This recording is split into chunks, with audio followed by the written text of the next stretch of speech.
साथ राजेश कुमार। गणतंत्र दिवस के मौके पर इस बार कर्तव्य पथ पर झांकियों के साथ सेना के शौर्य की एक अलग ही झलक देखने को मिलेगी। स्वदेशी Nag anti tank guided missile system के साथ ब्रह्मोस मिसाइल का एक नया वर्जन भी कर्तव्य पथ पर नजर आएगा। साथ ही कर्तव्य पथ पर महिला अधिकारी भी अपना पराक्रम दिखाएंगी। देखिए हमारे संवाददाता कृष्ण मोहन मिश्रा की ये रिपोर्ट।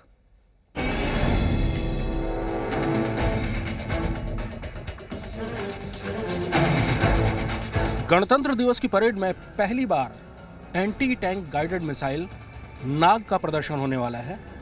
ये स्वदेशी एंटी टैंक गाइडेड मिसाइल है। काफ़ी लंबा इंतज़ार किया डीआरडीओ ने इसको डेवलप करने के लिए, पर अब इसकी टेस्टिंग और ट्रायल पूरे हो चुके हैं। ये एंटी टैंक गाइडेड मिसाइल नाग है। नाग मिसाइल सिस्टम यानी नामिस, जो कि इस बीएमपी पर, इस बख्तरबंद गाड़ी पर है। इसमें एक गाड़ी ये भाई अपना खुद का सुपरमार्केट बना के महीने का 10 लाख कमा रहे हैं। हाँ, सिर्फ पैसे वाले नहीं, आप भी कर सकते हैं। फ्रीडम ऐप को अभी डाउनलोड कीजिए। पर 6 रॉकेट्स हैं। हर रॉकेट 4 किलोमीटर की दूरी तक मार करता है। ये एक बीएमपी है, यानी कि ये किसी टैंक की तरह पूरी रफ्तार से कंट्री साइड, यानी जहाँ पर रास्ता ना हो, उबड़ खबड़ रास्ते, खेत, दलदल, रेगिस्तान, नदियों, सब पर चल सकती है। और किसी भी टैंक का मुकाबला करने के लिए 6 रॉकेट ये एक बार में फायर करती है। हर रॉकेट की रेंज 4 किलोमीटर है। दरअसल नाग एंटी टैंक गाइडेड मिसाइल की ज़रूरत भारत को बहुत ज़्यादा थी। भारत अभी तक विदेशों से आयातित anti tank guided missile system इस्तेमाल करता है, यानी ATGM। मिलान और कॉन्कूर्स अभी तक भारतीय सेना इस्तेमाल कर रही है। भारतीय सेना को अपनी ज़रूरतों के लिए नाग जैसे किसी स्वदेशी ATGM की ज़रूरत थी, क्योंकि जब भी बख्तरबंद गाड़ियों या टैंकों का दस्ता आगे बढ़ता है तो उसको तबाह करने के लिए या तो टैंकों की ज़रूरत होती है या एंटी टैंक गाइडेड मिसाइल की, और नाग वो कमी पूरी करेगा। नाग को 2 तरह से फायर किया जा सकता है। उसे या तो इस तरह की बख्तरबंद गाड़ी में फायर किया जा सकता है, या उसका एक हेलीकॉप्टर वर्जन है जिसे हेलिना कहते हैं।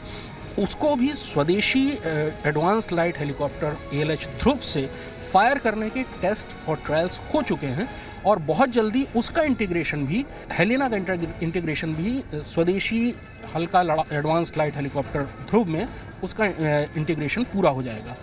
टेस्ट है फिलीपींस अब ब्रह्मोस खरीद रही है।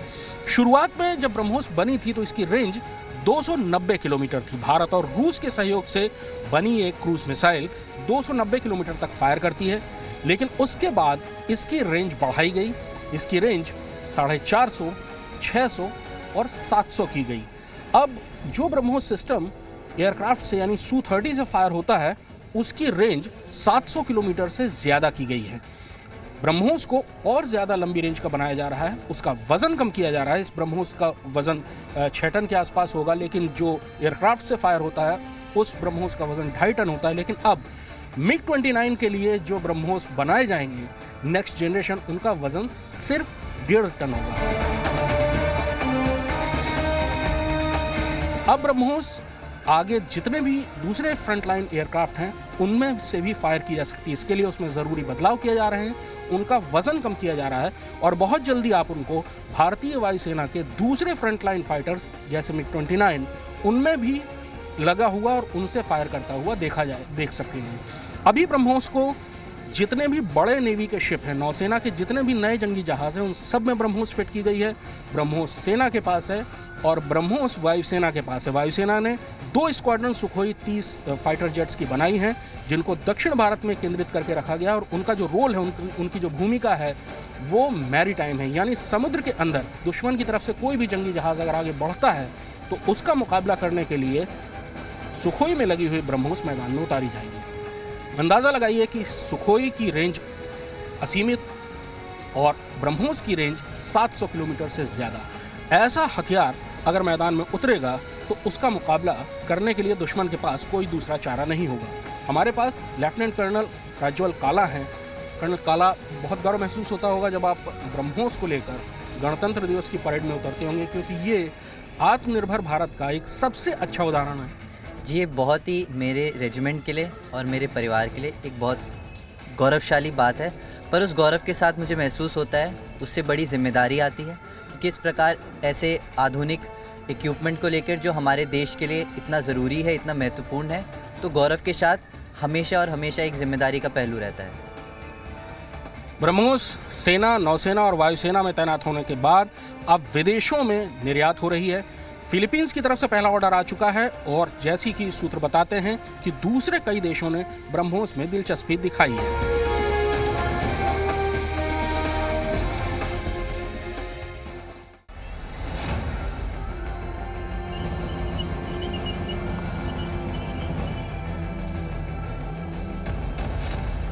भारतीय आसमान को दुश्मन की किसी भी हरकत से सुरक्षित रखने के लिए विदेशों से कई किस्म के एयर डिफेंस सिस्टम लाए गए और आगे भी लाए जाएंगे। लेकिन पहला स्वदेशी एयर डिफेंस सिस्टम जो कि शॉर्ट रेंज का यानी सबसे आखिरी जो ढाल है वो जब बनाया गया उसका नाम रखा गया आकाश। मेरे पीछे इस समय आकाश एयर डिफेंस सिस्टम देख रहे हैं जिसमें 3 मिसाइलें लगी हुई हैं और लॉन्चर सामने नज़र आ रहा है। दरअसल ये सबसे ये short range air defence system, इसकी रेंज 25 किलोमीटर, यानी दुश्मन की किसी भी मिसाइल, दुश्मन या हेलीकॉप्टर या एयरक्राफ्ट को ये 25 किलोमीटर की दूरी से तबाह कर सकता है। आकाश मिसाइल का इस्तेमाल भी ब्रह्मोस की ही तरह भारतीय वायुसेना और भारतीय सेना दोनों ही करती हैं, क्योंकि किसी भी हवाई हमले से बचने के लिए भारतीय सेना को भी उतनी ही तैयारी करनी पड़ती है जितनी भारतीय वायुसेना को करनी पड़ती है। हमारे साथ लेफ्टिनेंट चेतना शर्मा हैं और कैप्टन सुनील, दोनों हमारे साथ हैं जो इस सिस्टम के बारे में और ज़्यादा बताएंगे। सबसे पहले कैप्टन सुनील, आपका काम क्या रहता है इस सिस्टम में? हमारे पास जितने भी एयर डिफेंस के सिस्टम है, हम पहले टारगेट को सर्विलेंस में उसको पकड़ते हैं और बाद में रडार से उसको ट्रैक करके, गाइड करके उसे डिस्ट्रॉय कर देते हैं। तो इसी तरीके से काम करता है। लेफ्टिनेंट चेतना, आपका रोल क्या रहता है इस एयर डिफेंस सिस्टम में? ये आकाश सिस्टम बेसिकली कॉम्बिनेशन है रडार और मिसाइल सिस्टम दोनों का। तो जो रडार है ये रडार एक टारगेट को, हमारे पास एक सेंट्रल एक्विजिशन रडार है, वो 150 किलोमीटर से टारगेट को पिक करता है। उसके बाद रडार जो TLR डिस्प्लेड है उस पर 80 किलोमीटर की रेंज में टारगेट ट्रैक होना शुरू हो जाता है और वो फायर कंट्रोल रडार है। तो वो डायरेक्टली वहाँ से हम मिसाइल लॉन्चर को कमांड दे सकते हैं। तो मिसाइल 80 किलोमीटर के बाद जब TLR उसको ट्रैक करना शुरू करता है तो जैसे वो 30 किलोमीटर की रेंज में आती है, मिसाइल उसको ट्रैक करके डिस्ट्रॉय कर सकती है विद इन 25 किलोमीटर्स। गणतंत्र दिवस की परेड पर आपने पहले भी सेल्फ प्रोपेल्ड आर्टिलरी K9 वज्र को देखा होगा, लेकिन इस बार जब वो कर्तव्य पथ पर गुजरेगी तो उसकी प्रासंगिकता कुछ बढ़ जाएगी। भारतीय सेना ने सबसे पहले 100 K9 वज्र का ऑर्डर दिया था जो 2018 में भारतीय सेना में शामिल होनी शुरू हो गई थी और इस समय सारी की सारी 100 K9 वज्र भारतीय सेना में शामिल हो गई।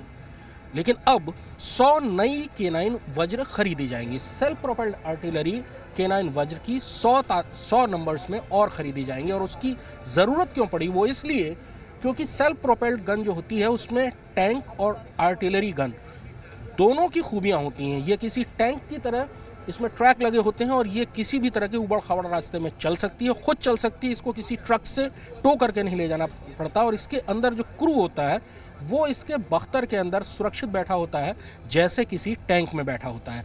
लेकिन टैंक की जो रेंज होती है वो 4 से 5 किलोमीटर ही होती है, लेकिन K9 वज्र सेल्फ प्रोपेल्ड आर्टिलरी की जो रेंज होती है वो किसी आर्टिलरी तोप की तरह लंबी होती है। इसकी रेंज भी। ये भाई अपना खुद का सुपरमार्केट बना के महीने का 10 लाख कमा रहे हैं। हाँ, सिर्फ पैसे वाले नहीं, आप भी कर सकते हैं।